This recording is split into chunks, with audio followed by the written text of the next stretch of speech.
Pemirsa, perdagangan saham di Bursa Efek Indonesia baru saja berakhir. Kita akan membahasnya bersama Samuel Sekuritas Indonesia.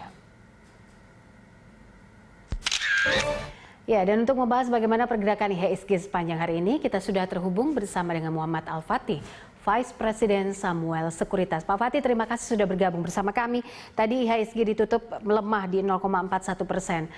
Kita tahu bahwa saat ini banyak juga sentimen negatif yang ada begitu. Walaupun mungkin sesi 2 tadi coba untuk menguat, tapi ternyata ditutup negatif. Apa saja sentimen dan juga katalis yang bergerak di bursa hari ini? Ya, sebenarnya kan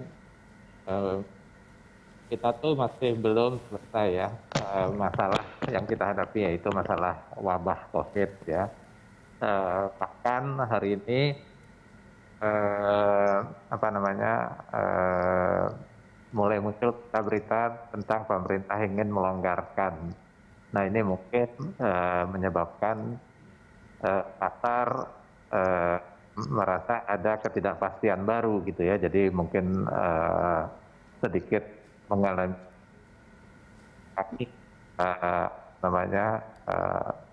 posisi gitu. Oke, kita lihat tadi ada 7 sektor yang menurun, Pak Fatih, yaitu industri dasar salah satunya di minus 2,75%. Ini kenapa? Apa yang menyebabkan 7 sektor ini menurun dan apa saja tadi yang mungkin bisa dibedah dan di breakdown satu-satu? Apa yang menyebabkan ini mengalami penurunan?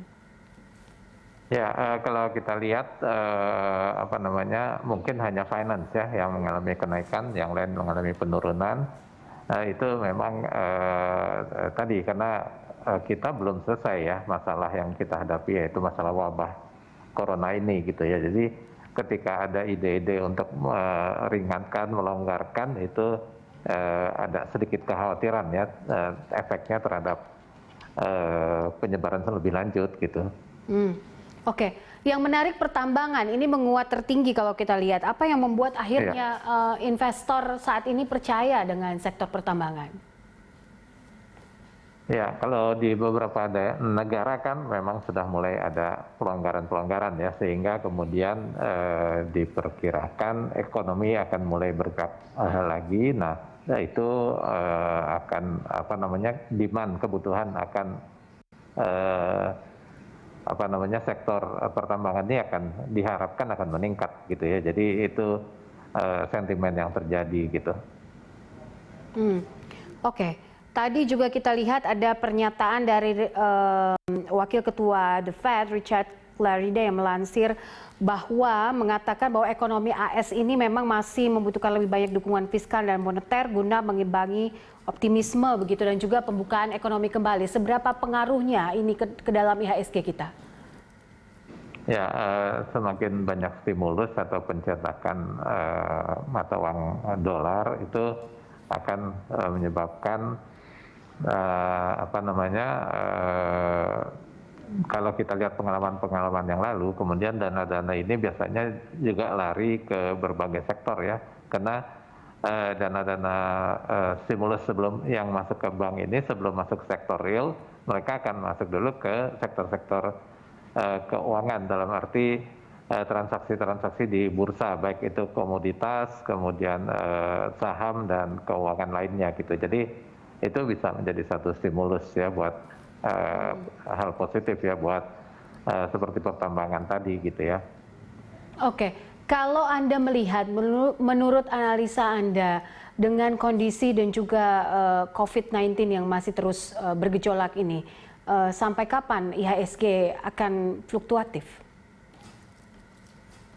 Ya, kalau kita lihat kan di akhir Maret itu sempat ada kenaikan ya, tapi kemudian konsolidasi lagi. Memang saya perkirakan bahwa untuk beberapa bulan ke depan sifat transaksi di bursa kita memang masih sifatnya trading ya, transaksi-transaksi jangka pendek, meskipun kalau di level-level sekarang ini dilakukan pembelian dan kita keep untuk 1-2 tahun begitu ya, untuk saham-saham yang blue chip saya rasa sih cukup menguntungkan ya, tetapi untuk time frame yang lebih pendek itu cenderung masih dalam pola-pola transaksi trading gitu ya.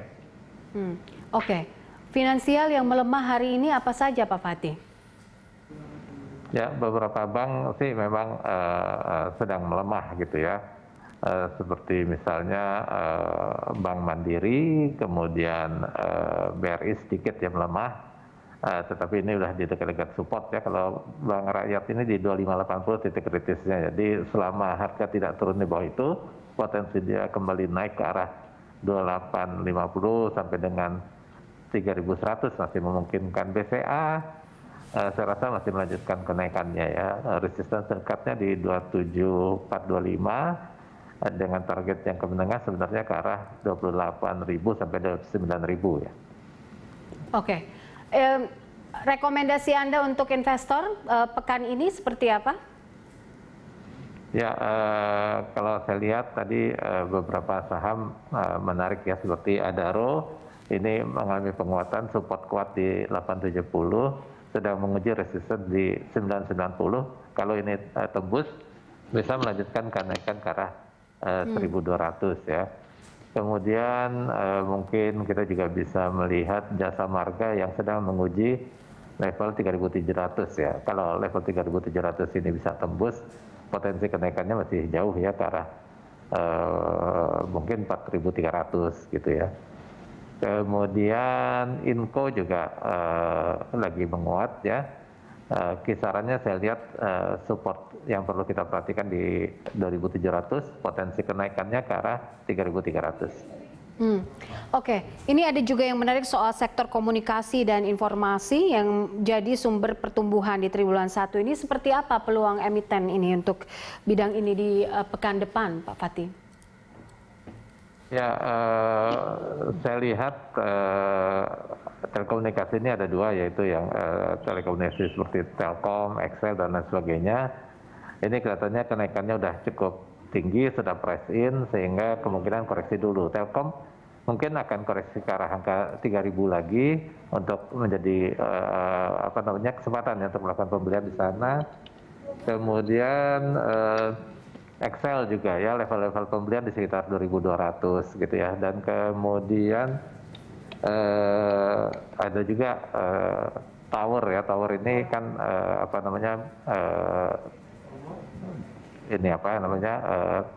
untuk